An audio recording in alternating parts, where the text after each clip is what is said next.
On a recruté au moins 20-25 personnes. Il y a des associations qui sont venues nous joindre, mais pas officiellement, mais l'amicale des locataires, les délégués de parents d'élèves, même la directrice de l'école maternelle de mon fils. Donc on a commencé, et là on dit, ah oui, là on va y arriver. Et bim, le Covid. Pour moi, ce projet, il n'avait plus de sens. Puisque confiné, on ne pouvait plus aider les gens, on ne pouvait plus se voir, on ne pouvait rien faire et ça ralentit le projet. Ça a tellement été un coup d'arrêt qu'on s'est même demandé si on arriverait à repartir, à relancer la dynamique.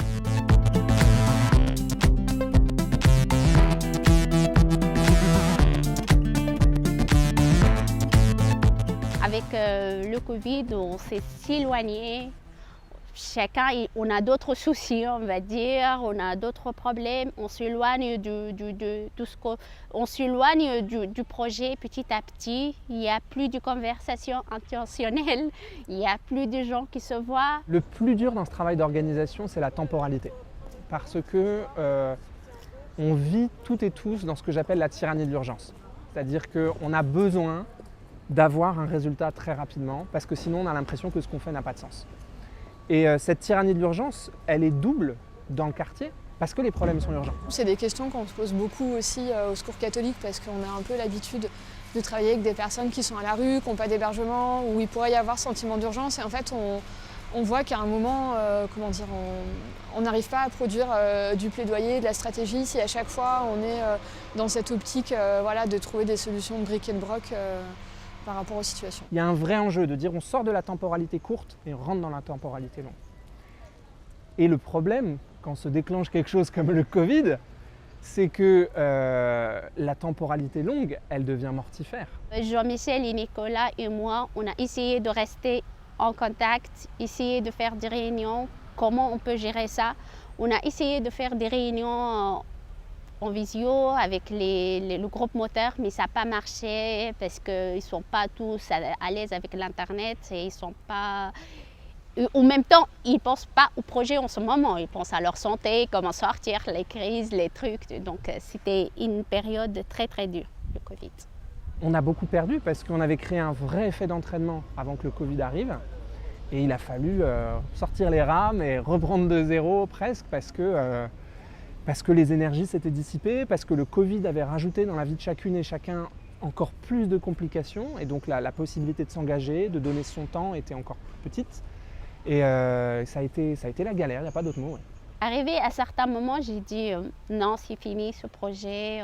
Heureusement d'ailleurs, il y a Jean-Michel et Espace 19 Requet, Nicolas Dufour. Donc sur eux, ils m'ont contacté encore et à chaque fois ils me disent mais non, mais on va relancer le projet, on va faire le projet.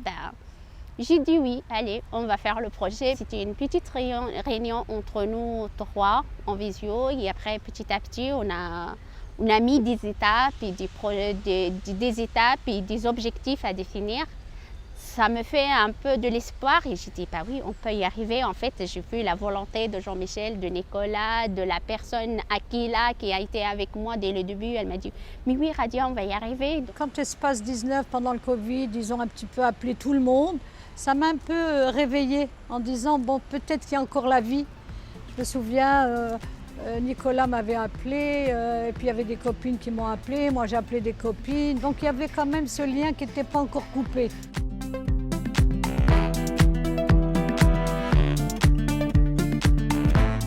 Peut-être qu'on pourrait dire aussi que là, tout ce qu'on a décrit, ça peut sembler laborieux, ça peut sembler difficile. Et en fait, la vérité, c'est que ça l'est. C'est super laborieux, c'est super difficile. C'est 3 pas en avant, 3 pas en arrière, puis ça recommence. Et ça, on l'assume. On l'assume parce que le travail d'organisation repose sur la confiance. Et tant que la confiance, elle n'est pas là, on n'arrive pas à avancer.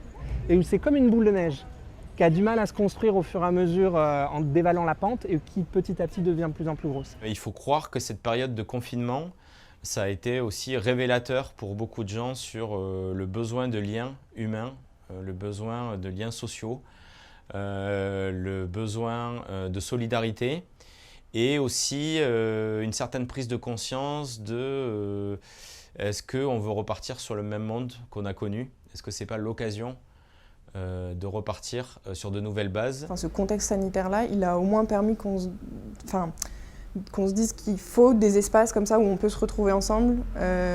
Et malgré le fait que ça peut parfois provoquer de l'épuisement, parce que ça demande beaucoup d'énergie aussi de s'impliquer dans ce type d'organisation.